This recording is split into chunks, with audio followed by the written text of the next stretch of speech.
We are continuing to follow breaking news. A judge has sentenced a man to life in prison for murdering a Bowie State student. Sean Urbanski was convicted of first-degree murder. And WJZ is live. Avajoy Burnett has the breaking details on what happened during his sentencing hearing today. Avajoy. Denise, good evening to you. The parents of Army Second Lieutenant Richard Collins III have been waiting for this for almost 4 years now. Today, the man who was convicted of murdering their son apologized moments before he was sentenced to life in prison. The man convicted of killing Army Second Lieutenant Richard Collins III was sentenced to life in prison. In an online court sentencing, Sean Urbanski apologized, saying, "I and I alone are to be blamed for that tragedy." He addressed the victim's parents directly, saying, "Mr. and Mrs. Collins, I'm so sorry for taking your son away from you. There hasn't been a day that's gone by where I haven't thought about what I've done to you.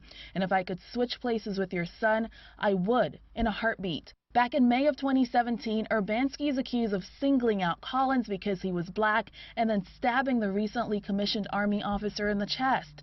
Urbanski was a member of the now disbanded Alt-Right Nation Facebook group, but his defense attorneys argued race was not a factor and that Urbanski, who was drinking for hours prior to the stabbing, had a blood alcohol level 3 times the legal limit.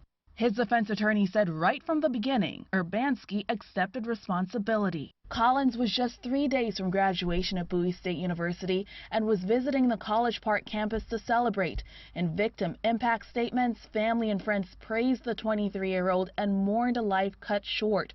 One person said, "We remain devastated and overcome with grief over the senseless murder. I am heartbroken," the person said, "saddened and angry."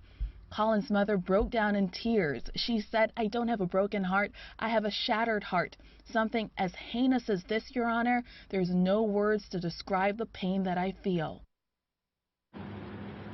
Sean Urbanski's mother also addressed the court. She spoke directly to Richard Collins III's parents. She said, "Your son, Richard, would be here today had it not been for my son, Sean, and for that, I'm sorry." Live at 6, Avajoy Burnett for WJZ.